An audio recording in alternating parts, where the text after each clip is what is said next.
নমস্কার বন্ধুরা, আমার চ্যানেল সিম্পলি হোম বেক্সে সকলকে স্বাগত জানাই। আমি ভালো আছি, আশা করি আপনারাও খুব ভালো আছেন। আজকে জলখাবারের ভেজ মেয়ো রোল বানালাম। ঘরে থাকা সমস্ত সবজি দিয়েই তৈরি করে ফেললাম।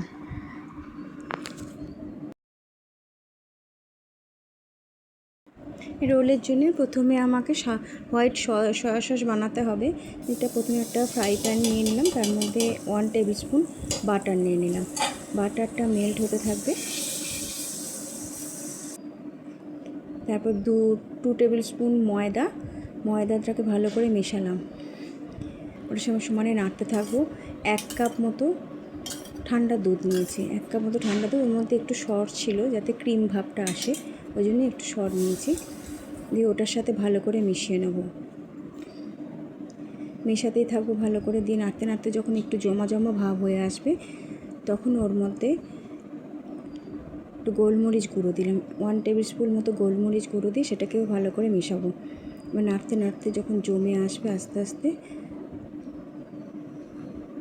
তখন 1/2 টিস্পুনেরও একটু কম লবণ দেবো। লবণটাও মিশিয়ে নিলাম। দিয়ে এবার আঁচ বন্ধ করে দেবো, কারণ এটা হয়ে গেছে। এরকমই একটু ঘন ঘনই থাকবে, ঠান্ডা হলে আবার একটু জমেও যাবে। এবার আমি রুটিটার জন্য আটা মাখবো। 1 কাপ আটা, 1/2 কাপ ময়দা নিলাম। দিয়ে পরিমাণ মতো লবণ নিলাম, 1/4 টিস্পুন বেকিং পাউডার, আর 1/8 স্পুন হচ্ছে বেকিং সোডা, আর একটু 1 টেবিল স্পুন চিনি গুঁড়ো। চিনিটা গুঁড়ো থাকলে ভালো হয়, না হলে সামান্য 1/2 কাপ মতো জলে একটুখানি 1/2 টিস্পুন চিনি, দানা চিনি হলে গুঁড়োটা ওটার মধ্যে জলের মধ্যে দিয়ে একটু গরম করে ওটা মিশিয়ে নিলেও চলবে। এমনি এটা আমি উষ্ণ গরম জলেই মেখেছি। মেখে নিয়ে তারপরে শেষে একটুখানি 1 টেবিল স্পুন মতো ঘি দিয়ে ভালো করে ওটাকে ঠেসে মেখে নেব, যাতে ওটা সফট থাকে। দিয়ে এবার ঢাকা দিয়ে সরিয়ে রাখবো। ওভেনে কড়াইটা বসিয়ে নিয়ে এবার সবজিগুলো তৈরি করে নেবো। আমি সয়াবিন 1 কাপ মতো নিয়ে সেটাকে গরম জলে ভাপিয়ে নিয়ে ঠান্ডা জলে ধুয়ে নিগড়ে নিয়ে ধুয়ে ওটাকে স্ম্যাশ করে নিয়েছি বা চাঙ্ক করে নিয়েছি। আর গাজর কুচি নিয়েছি, আর পনির কুচি নিয়েছি, আর ক্যাপসিকাম কুচি, ধনেপাতা কুচি, লঙ্কা কুচি, শসা কুচি, আর টমেটো কুচি, পেঁয়াজ কুচি। এই সব সবজিগুলোই আমি কড়াইতে রান্না করে নেব। প্রথমে কড়াইতে 1 টেবিল স্পুনের একটু বেশি তেল দিলাম।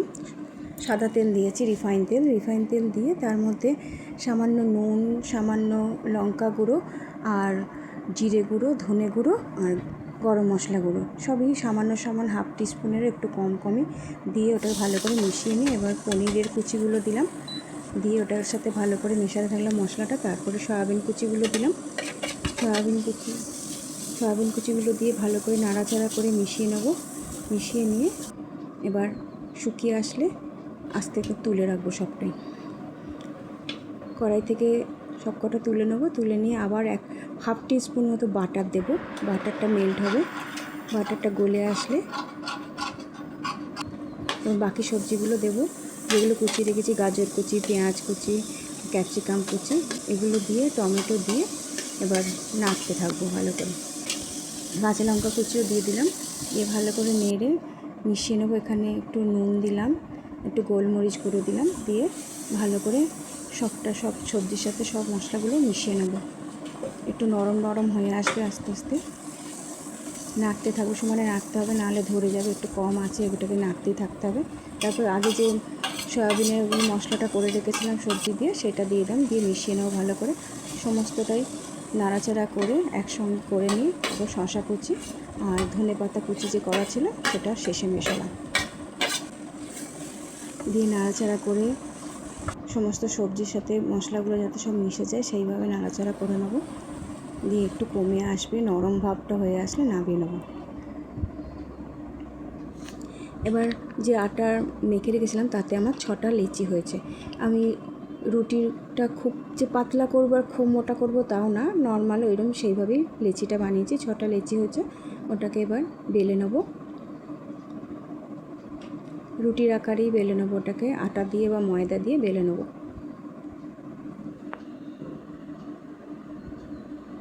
ওদিকে তাওয়াটাও আমি গরম করতে বসিয়ে দিয়েছি। একটু গরম হয়ে আসলে তবেই রুটিটা দিতে পারবো। কীরকম মোটা করেছি বা পুরু করেছি এটা দেখতে পাচ্ছেন। তাওয়াটা বসিয়ে রেখেছিলাম, গরম হয়ে গেছে। এবার মাঝারি আঁচে রুটিটা সেঁকতে থাকবো, দু পিঠে ভালো করে সেঁকবো, চেপে চেপে সেঁকতে হবে। তারপরে শেষে বাটার মিশিয়ে দেবো, দু পিঠে একটু বাটার লাগিয়ে দেবো সামান্য।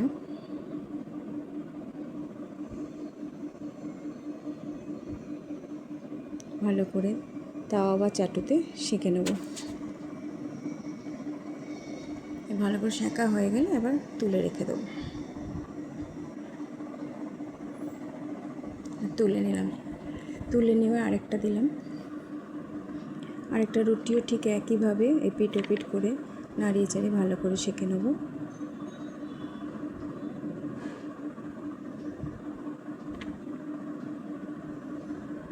এটাতেও বাটার মাখিয়ে নেব। দুটো রোলের জন্য দুটো রুটি করলাম আপাতত। এবার যে রোলের মধ্যে যে পুরটা দেবো সেটা কড়াইতে রয়েছে, তার মধ্যে মেয়োনিজ দেবো, কারণ এটা তো ভেজ মেয়োনিজ রোল, তাই জন্য মেয়োনিজটা একটু বেশি পরিমাণেই লাগবে। আর এখানে চাট মশলা দিলাম 1 টিস্পুন মতো, আর চিলি ফ্লেক্স দিলাম 1/2 টিস্পুন মতো, দিয়ে ভালো করে নাড়িয়ে নেবো এটাকে।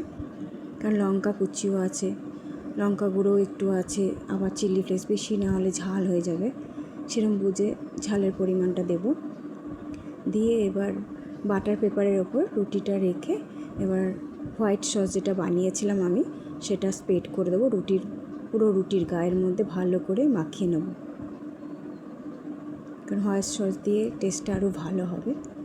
দিয়ে সেই হিসেবে হোয়াইট সস যেটা করেছিলাম সেটা আমার 6টা রুটিতেই পুরোপুরি সেট হয়ে যাবে, মানে 6টা রুটির উপযুক্তই সসটা বানিয়েছিলাম। দিয়ে এবার রোলটা এখানে একটু বেশি পরিমাণেই দিয়েছি আমি, রোলের মধ্যে পুরটা আমি বেশি পরিমাণে দিয়েছি।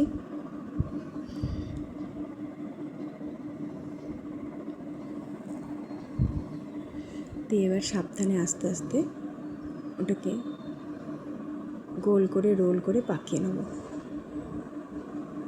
দিয়ে পেপারটা দিয়ে ভালো করে মুড়িয়ে নেব আমি।